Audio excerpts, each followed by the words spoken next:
కూటమి పార్టీకి ఏపీలో కూటమి పార్టీకి కొన్ని సర్వేలు కంటి మీద కునుకు లేకుండా చేస్తున్నాయండి. ఎందుకంటే కనుక ఆల్రెడీ మీకు చాలామందికి ఫోన్లు వచ్చే ఉంటాయి.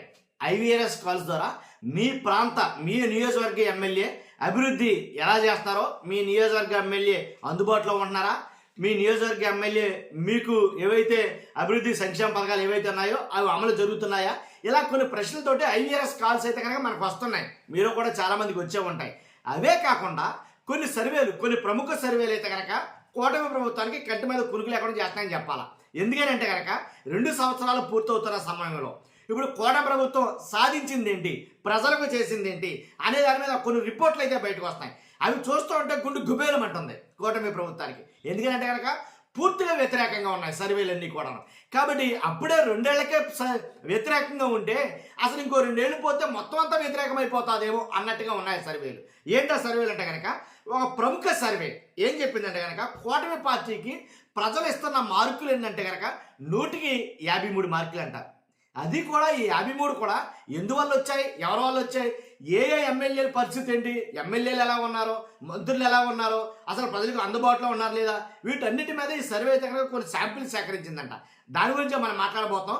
వాస్తవాలంటే రాష్ట్ర ప్రజలందరూ తెలియదు కాబట్టి మీ బాధ్యతగా మీరు ఫస్ట్ లైక్ చేయండి. మీరు లైక్ చేస్తే ఇన్ఫర్మేషన్ ఎక్కువ మంది షేర్ అవుతుంది. కొత్తగా మన ఛానల్ చూస్తే పక్కాగా సబ్స్క్రైబ్ చేయండి. మీ అమూల్యమైన అభిప్రాయాన్ని కామెంట్ రూపంలో తెలియజేయండి. ఈ సర్వే గ్రామీణ ప్రాంతాల్లో అలాగే పట్టణ ప్రాంతాల్లో కూడా సర్వే నిర్వహించిందట. కాబట్టి నిర్వహించిన ఈ సర్వేలో ఎక్కువగా ఏదైతే సూపర్ 6 ఉందో సూపర్ 6 అమలు తీరు గురించి ఎక్కువగా అడగడంతో వాళ్ళు ప్రజలు చెప్పింది ఏంటంటే సూపర్ 6 పట్ల చాలా మట్టుకి వాళ్ళలో వ్యతిరేకత ఉంది. సూపర్ 6 అన్ని రకాలుగా సక్సెస్ కాలేదు. సూపర్ 6లో చాలా మట్టుకి ఇంకా చేయాల్సింది ఉంది, చేయలేదు.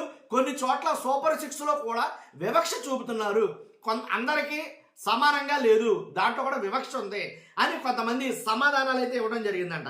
కాబట్టి సూపర్ 6 హామీలపై ప్రజల్లో మ్యాక్సిమం 80% అసంతృప్తే. ఇప్పుడు బాగా చేస్తున్నారా కూటమిలో మంచి నాయకులు అని అనుకుంటే కనుక చంద్రబాబు నాయుడు గారు, పవన్ కళ్యాణ్ గారు, నారా లోకేష్ గారు, వీళ్ళ ముగ్గురు పనితీరు పట్ల కొంతమంది ప్రజలు సంతృప్తి వ్యక్తం చేశారట. కాబట్టి చంద్రబాబు నాయుడు గారు అయితే కనుక 50% పర్వాలేదు, అలాగే నారా లోకేష్ గారు, పవన్ కళ్యాణ్ గారు అయితే కనుక ప్రజలకు అందుబాటులో ఉన్నారు, ఏదైనా ఇన్స్టాగ్రామ్లో ఏదైనా పోస్ట్ పెడితే దానికి వెంటనే స్పందిస్తున్నారు, నారా లోకేష్ గారు కూడా స్పందిస్తున్నారు అని కొంత సంతృప్తి అయితే వ్యక్తం చేశారట. కానీ మిగిలిన ఎమ్మెల్యేలు, మంత్రులను చూశారు, వాళ్ళ నియోజకవర్గానికి వెళ్ళిన పాపానే పోవట్లేదంట. కొన్ని నియోజకవర్గ ప్రజలను అడిగితే అసలు మా మంత్రి ఎవరో మాకే తెలియదు అనే సమాధానాలు వచ్చాయంట. అంతేకాదు కొంతమంది ఎమ్మెల్యేలు నియోజకవర్గానికి మా అయితే 5 నెలలకో 6 నెలలకో 5 రోజులో 10 రోజులో ముఖం చూపించడానికి వెళ్తున్నారు. మిగిలిన పని అంతా కూడా వాళ్ళ సొంత వ్యాపారాల మీద, వాళ్ళకి ఏదైతే పరిశ్రమలు ఉన్నాయో, వ్యాపారాలు ఉన్నాయో దాని మీద దృష్టి సాధించారు తప్ప ప్రజల సమస్యల మీద, ప్రజల అభివృద్ధి మీద, సంక్షేమ పథకాల అమలు మీద, అలాగే ఏవైతే ఉన్నాయో సూపర్ 6 అమలు మీద, ఇలాంటి వాటి మీద మాత్రం వాళ్ళు పట్టించుకోవట్లేదు.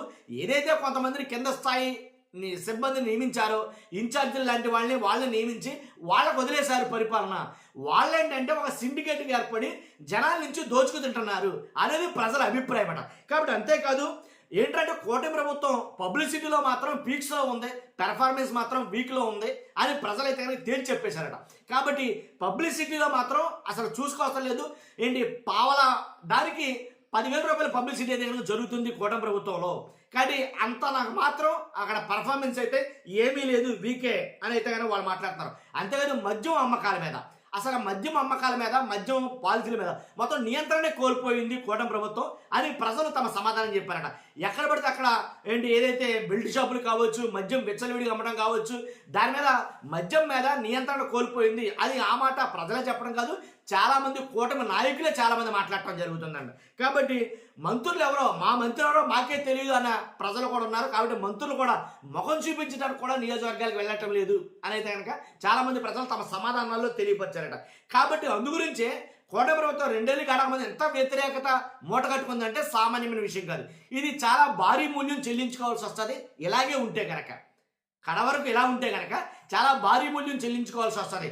కాబట్టి అంటే ఇప్పుడు మనం ఏదైతే చెప్పిందో సర్వే అదంత ప్రామాణికమా కాదా ఇవన్నీ పక్కన పెడితే కనుక ఆ సర్వే చెప్పిన దాంట్లో వాస్తవాలు ఉన్నాయి. అది మన అభిప్రాయం. ఏంటంటే కనుక ఏదైతే ఎమ్మెల్యేలు ప్రజలకు అందుబాటులో ఉండకపోవడం, మద్యం మీద నియంత్రణ కోల్పోవడం, సూపర్ సిక్స్ సక్సెస్లో చాలా మటుకి వివక్ష అనేది, అమలుపై అసంతృప్తి అనేది ఉండడం, ఇలా కొన్ని అయితే కనుక మెయిన్ కారణాలు అయితే ఉన్నాయి. కారణాలు లేకపోలేదు కాబట్టేనేమో 100కి 53% ఇచ్చారు. 53% కూడా ఏదో కొంతమంది పనితనం వల్లే ఆ 53 వచ్చింది. లేకపోతే నాకు 100కి 30% మాత్రమే, 100కి 30 మార్కులు మాత్రమే వేసేవారేమో అనేది నాకు అనిపించింది. కానీ మీ అభిప్రాయం అంటే కసి కామెంట్ రూపంలో తెలియజేయండి. ఎలాంటి సర్వేలు మునుముందు ఇంకా రాబోతున్నాయి కాబట్టి ఐవీఎస్ కాల్స్ ద్వారా చంద్రబాబు నాయుడు గారు చేయించుకున్నారు, ఆల్రెడీ చేయిస్తున్నారు చాలా మటుకి. వాళ్ళ పార్టీలో వాళ్ళ నాయకుల మీద ఐవీఎస్ కాల్స్, మీ ఎమ్మెల్యే సరిగా ఉంటున్నాడా లేదా, మీ ఎమ్మెల్యే పనితీరు ఎలా ఉందని చెప్పేసి. అంటే ఆల్రెడీ వాళ్ళ పనితీరు పట్ల ప్రజల్లో అసంతృప్తి కలిగింది. అది కూటమి నాయకులకు కూడా తెలుసు. అందుగురించే పర్సనల్గా చాలా మందిని పిలిపించుకుని మరి వాళ్ళకి వార్నింగ్లు ఇవ్వడం, వాళ్ళ క్లాసులు తీసుకోవడం, ఎలా ఉంటే మీకు సీట్లు రావు నెక్స్ట్ టైం అని చెప్పేయడం. ఎలా చెప్పినా సరే వాళ్ళ పనితీరు ఏమాత్రం మార్చుకోకపోవడంతో చాలా వ్యతిరేకత అయితే మూట కట్టుకుంటున్నారు. అది నేను చెప్పాలి. చూస్తున్న మీరు అందరూ కూడా మీ అభిప్రాయం కామెంట్ రూపంలో తెలియజేయండి. ఫస్ట్ అయితే లైక్ చేయండి. మీ ప్రాంత ఎమ్మెల్యే ఎలా ఉన్నాడో అభిప్రాయం తెలియజేయండి. Thank you very much.